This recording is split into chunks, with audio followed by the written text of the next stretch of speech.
Hello, students. Good evening. This is the previous paper of linguistics. I have made A section, that is, I have covered. I have already made video on it, section A. So I am moving to section B now. And you are familiar, must be familiar with the format. The section B will be of short answer question, and there will be 5 questions, and each question will be of 8 marks, right? So B section is of 40 marks. So let us see what's the question. What is the difference between synchronic and diachronic? Important question. Synchronic and diachronic. Synchronic is contemporary, right? Or diachronic is historical, right? Uh, that is only point of time, and that is period of time. Period of time, right? So let us start. There are two different approaches to linguistic analysis proposed by, that's a linguistic analysis, right? Language analysis. So proposed by Ferdinand de Saussure. Synchronic or diachronic. Synchronic linguistics analyzes a language at a specific point in time. This is important. That analyzes the language in a at a specific point in time, particular point of time, right? At usually the present time. Suppose, no, you must have, okay, I tell you, without considering its history, and it looks at the language as a functioning system, right? So that is language as a functioning system. And then you do study of synchronic approach, that is known as synchronic approach.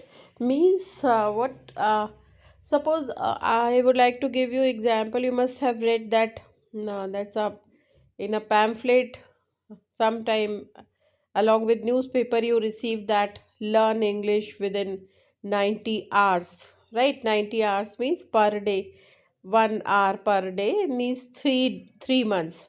So learn English, right? So what do they do in the coaching classes? They just cram, they just give the material and you have to cram. And now modes have been changed because a number of softwares are available. But then that's a practically when you sit with your friends and group discussion and all, so that listening, because they take classes, then you have to discuss, you have to give your opinion, debate competition or role play, or these are different activities. Finally you have to speak, right? So then you don't use your brain for what's history says, what's the etymology of this word, what's the origin of this word, right? You want to learn the current, or that's a English, uh, that knowledge that you just can start speaking fluent English or flawless English, right? So that approach is called synchronic. You don't bother about history and all.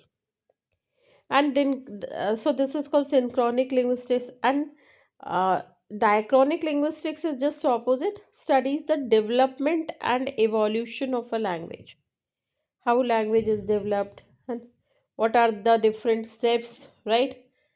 After crossing that steps, that language, now English has become a first most big spoken English, or Chinese Mandarin, right? Why? Because of number of circumstances, how it is developed and evolution, right? So that theory, when we go with all these theories and all, so that approach is called diachronic linguistics. Two different periods of history, that we if we study old English, right? then Middle English, then Modern English, Early Modern, Late Modern. So that approach is diachronic. It focuses on how sounds, words, and grammar change over time, right? Sounds, words, and grammar change over time, like Daudi, right? Nowadays, want to be a, right? So short form is wanna, and many new terms, right? As early as possible, as known as, so as known as early as possible, right? As early as possible, right? So that is these are the different abbreviations now modern generation ye use. So suppose why do you use SMS language or email language, shortcuts, abbreviation, right? So that, but you would like to know about the history, right? Old English, then Middle English. So that study is called diachronic linguistics. That approach is diachronic linguistics. Differentiate. Now next is differentiate between phonology and morphology. Phone, right? That's a sound, and morphology is words. So when we connect sound means phoneme, sound means phoneme, and letters. So when we connect the letters, then we make words. So first phonology and then morphology. Phonology, the study of sound system of a language, right? It focuses on phonemes, the smallest unit of sound is called phoneme, right? And how they pattern together to form the word, right? So how they pattern together, right? And then they form the words, like for example, facilities, facility, and facilitate and felicitate, felicitate and facilitate, right? So that's a place is change, so meaning is also change. Another example, machine and machine mechanics, machine mechanics, mechanism, and machine. So why this ch is pronounced as sh, and why this ch is pronounced as ka? So this is the study of phonology, right? Phonology study the, it focuses on phonemes like pit, bit, kit, hit, shit, chit, right?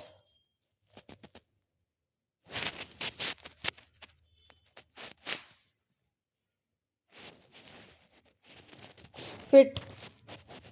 So you just common as other two letters are common, but when you change first letter, meaning is changed. That is called phoneme, because sound is changed, means meaning is changed. And how? What are the patterns, right?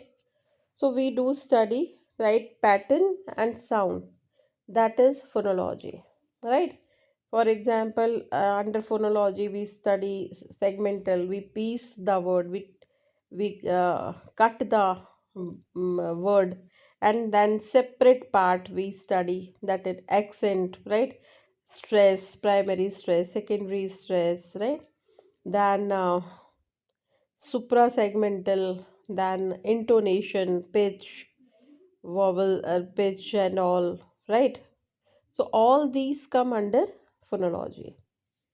So phonological process, deletion, insertion, right? These all are the part of phonology. Morphology is the study of words, right? Internal structure of words, right? So internal structure of word is For example, encapsulated.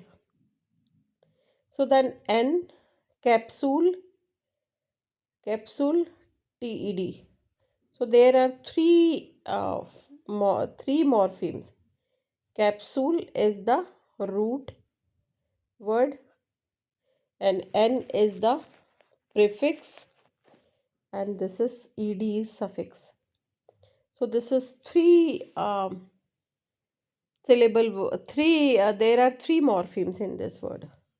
So that's the study how root, prefix, suffix, these are the part of phonology. So we do study morphology. So here morphemes, right?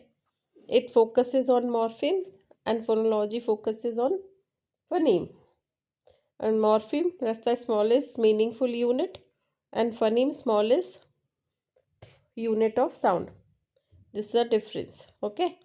Now, so prefixes, suffixes, affixes, collectively it is called affixes. So we do study. Example, the word unhelpful. Phonology looks at the individual sound. Unhelp,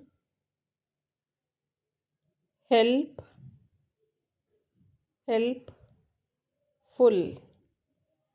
This is a study of phonology. Separate sounds. Right?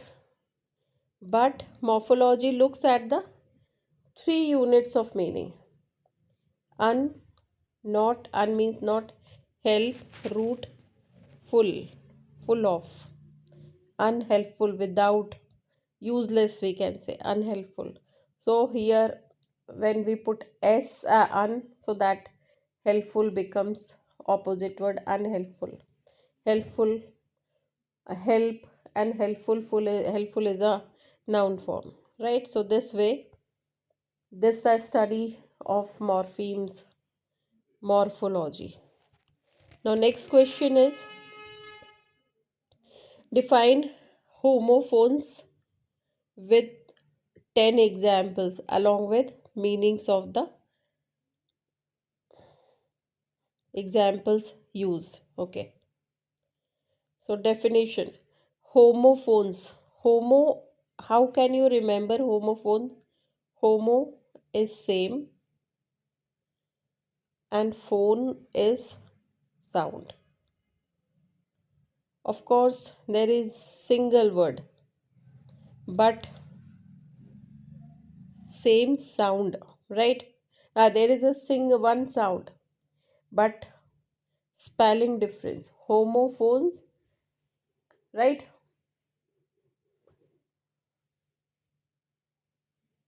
So this is called homophones, right? Huh. So here you should remember this question is has come from keywords. Usually we cover syllabus point wise, topic wise, which are suggested topic we just cover. But last year I realized that sometime you may be asked question from keywords. This is key. This is the part of keywords, right? And they have asked questions. So then listen, read carefully. So that is also homophones are the words that sound the same, CC, right? But have different meanings and usually different spelling, right? So that is called homophones, right? Okay, so these examples please remember along with meanings. See, night, right? That's a warrior. That night is darkness. Two, direction. Two, also. Two, number. Floor, for baking, right? Cooking. Flour, that's a, actually this is flour is different and this floor is different. This is not suited here. This floor, like first floor, second floor building, right? So that's a story. And this floor, that's a mm, eating, right? That's a powder of wheat and all. So this is the same sound word. This is not, flower is different, floor is different. Anyway, wait, wait. Yeah, this is right. Wait and wait. Sun and sun, right and right. I don't explain that, you know that. Brake, brake, right? So brake, stop the car, and then brake, shatter, right? They have breakup, pair, pair.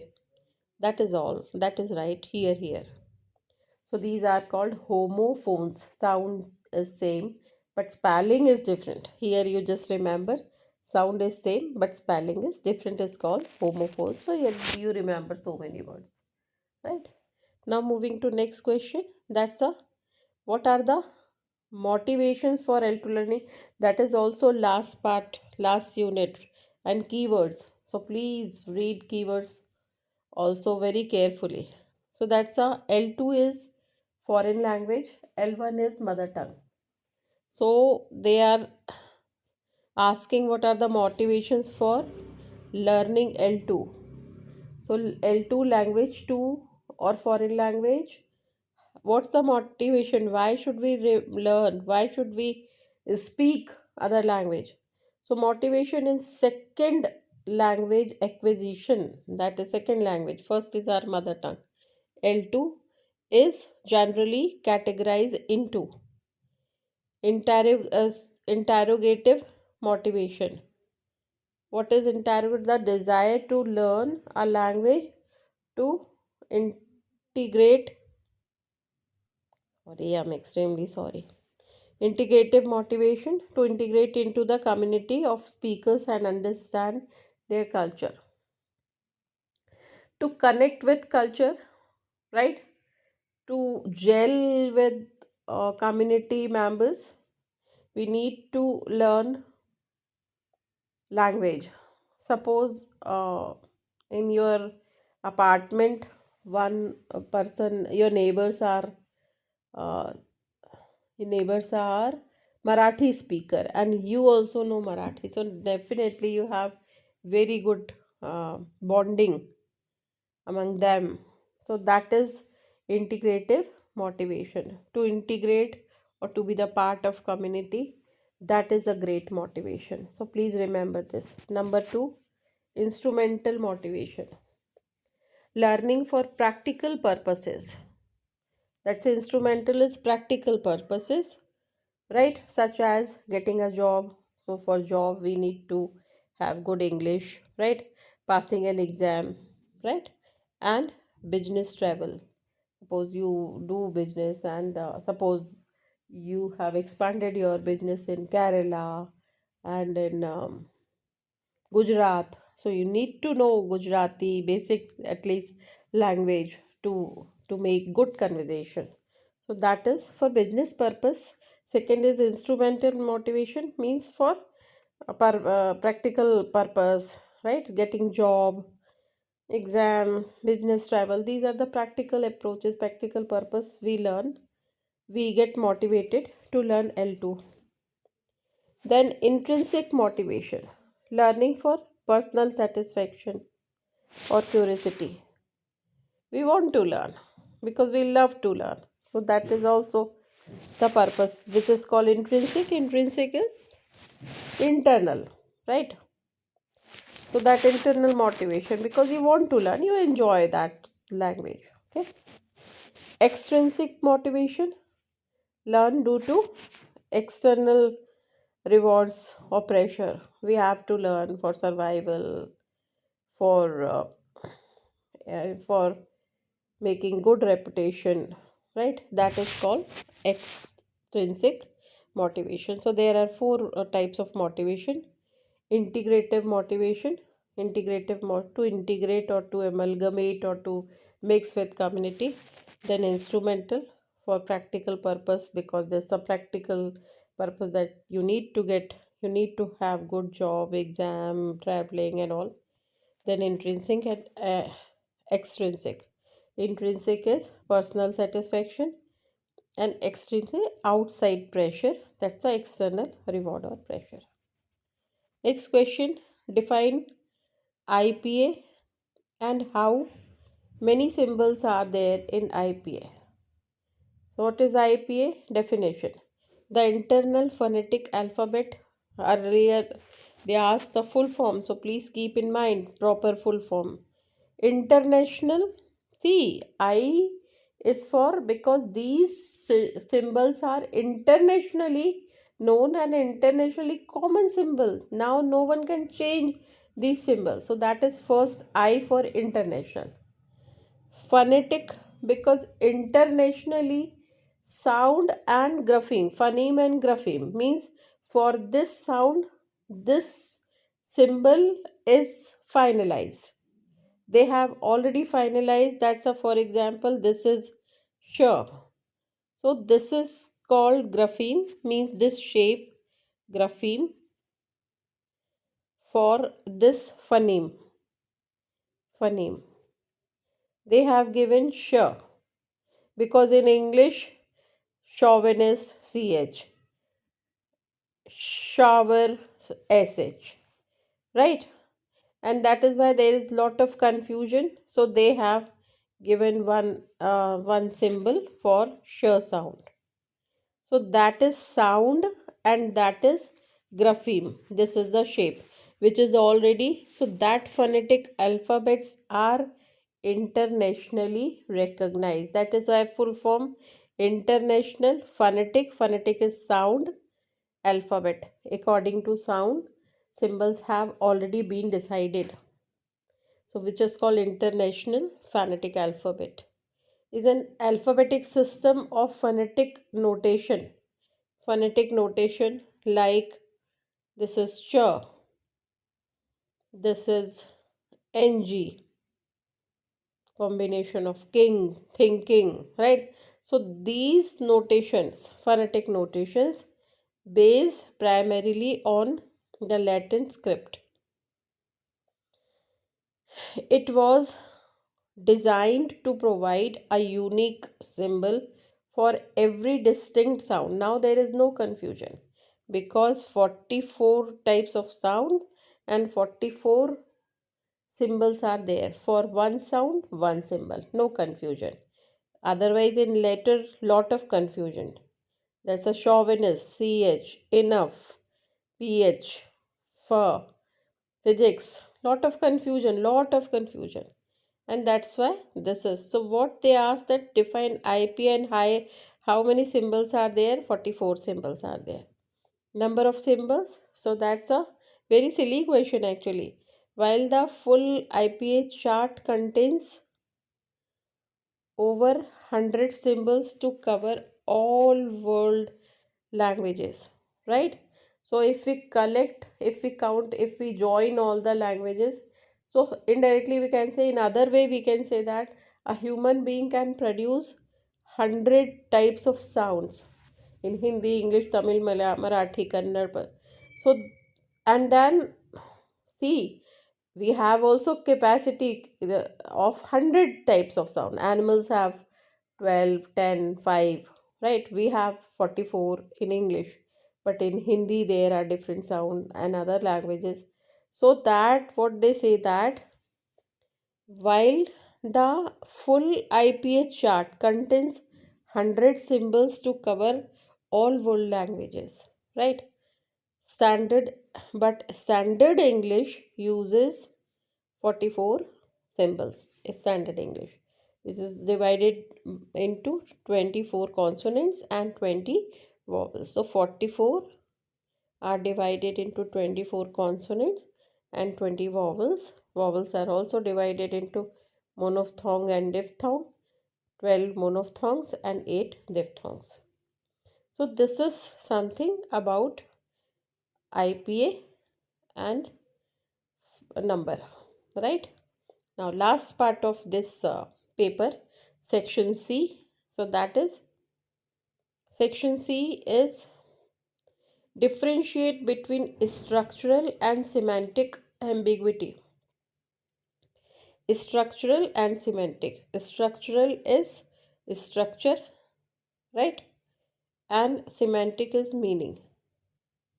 Word, different words. There are different synonymous words, but each word is not perfectly be fitted in a sentence. So that creates ambiguity. So structural or syntactic ambiguity, which is also called syntactic ambiguity, this occurs when a sentence has multiple meanings, because one sentence has multiple meanings because of grammar or word order. If you have changed word order, then meaning is changed. Example, the chicken is ready to eat, very common, right? The chicken is ready to eat. So chicken is hungry or chicken is cooked and we are ready to eat. Confusion. Is the chicken cooked and ready for us to eat, or is the live chicken hungry and ready to be fed? Confusion. Another example, with. This is very with, phrase with. This with creates lot of problem. So I saw the man with the telescope means there are two person in this sentence, I and man. So telescope is with I or with man, not clear. I saw the man. I saw the man who is holding telescope, or through telescope I saw the man, not clear. So did I use the telescope to see him, or was he carrying one? Not clear. That is called syntactical ambiguity. Yes, structural ambiguity. Another example, if I give you that you only fail when you stop trying, or you fail only when you stop trying. You only fail, right? When you stop trying. When you stop trying. Okay, so nothing is going to be done, you just only fail. Meaning from this sentence. But if you have changed the place, you fail only when you stop trying. Means if you do continue, if you make continuous efforts, so then you will get success. You only in that context, you fail only when you stop trying. Sentences change. That is called syntactical ambiguity or structural ambiguity. Semantic ambiguity. Semantic is lexical ambiguity. Lexical is word, right? Which is diction, which is found in dictionary. So that is diction, right? So this occurs when a single word has multiple meanings. Problem is that single word has multiple meanings, right? So that is, I went to the bank. So bank is financial institution or side of river. We that sentence is not sufficient to tell. Suppose you call me, I said sorry, I am in the bank. So bank, side of a river, or bank, financial institution. So that creates problem. Another example, he is looking for a watch. So that's a partner. Sorry, looking for the match. So match is going on, means that's a uh, partner, or that's a match for fire, or even looking for a matchstick wala match. Not clear. Now next question, what are the 44 phonetic sounds? Very important, 44 distinct sounds, phonemes, right? To build its words. There are categories I had already taught in the class. So if you remember these consonants this way, that will be good to you. Why? These involve some restriction of airflow. That is why this is consonant, because when you speak something, so that are there are some restrictions of airflow. Air is not smooth, there is hurdle, and that is why such sounds are called consonant, where there is hurdle, there is uh, obstacle, right? Obstacle. Example: plosive means when air bursts out. B P B T D K G. If you remember this way, that's very good. Fricative means with the help of lip and upper teeth ridge. F V S, right? Z. So that's a always fricative means either lower teeth ridge or upper teeth ridge. It will, we have to touch. F H, show. Then this is show, right? Show. Then this is jo, right? This is th. This is the. So these are called fricative, because in every case you have to touch either upper teeth ridge or lower teeth ridge. Then nasal, there are only three sounds of nasal: M, N, and Inga. Thinking, king, right? Sing. So how to write thinking? Thinking,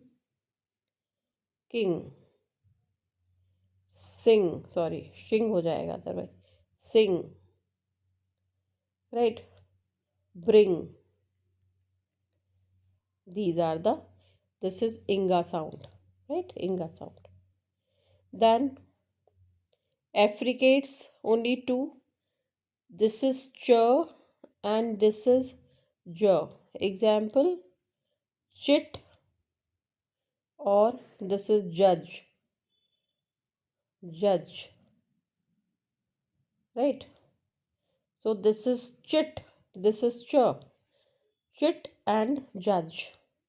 In both the sounds, when you just feel that if chit and judge, your mouth is has a particular shape, that's chit, right?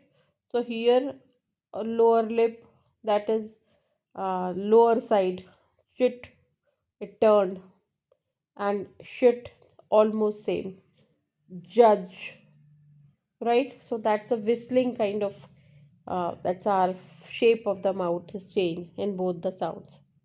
Then approximates is W R. This sound is here, and this is L, L. Actually, no cursive writing is not allowed. That's why L is this one, L. So how are they? How many are there? 1, 2, 3, 4, 5, 6 plosives. Then fricatives, many fricatives. 1, 2, 3, 4, 5, 6, and 9 fricatives. 3 nasals, 2 affricates, and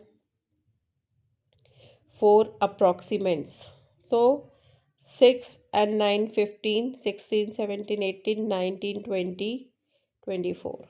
So these are the 24 sounds are called consonants, because here restriction of airflow in all these sounds. Now vowels, no restriction. It's an open vocal tract. There is no restriction. You just speak A, E, I, O, U. In all the sounds, your mouth is open and air flows very easily. And that is why these sounds are called vowel sound. And then there are 20 vowels, right? 20 vowels, and vowels are divided into two: monophthong and diphthong. So 12 monophthong and 8 diphthongs. So these are produced with an open vocal tract. 7, they should give number here also. Anyway, 7, these are short vowels, right? So these are the short vowels. And 5 long vowels. Okay, they haven't given long vowels, they just said dot, double dot is called long vowel, right? These are the long vowels, and without dot, these are the short vowels. This one, this is without dot, these are the short vowels, these are the long vowels. Okay. And then diphthongs are sounds that glide from, important, glide from one vowel to another. Sky, sky. So is sky. Oil, oil. So that's a oil. O to I, A to I, right? Fear, fear. E to A. So these are the when two monophthong. However, this will be counted as one, but then we have to move from one monophthong to another monophthong without any hurdle. That is called diphthongs. So these are the different sounds, 44 phonetic sounds, right? So that is the paper where we covered uh, short answers and long answers. However, two answers are covered. In next slide, I'm going to going to cover all the questions. But here I have taken two questions from each section, right?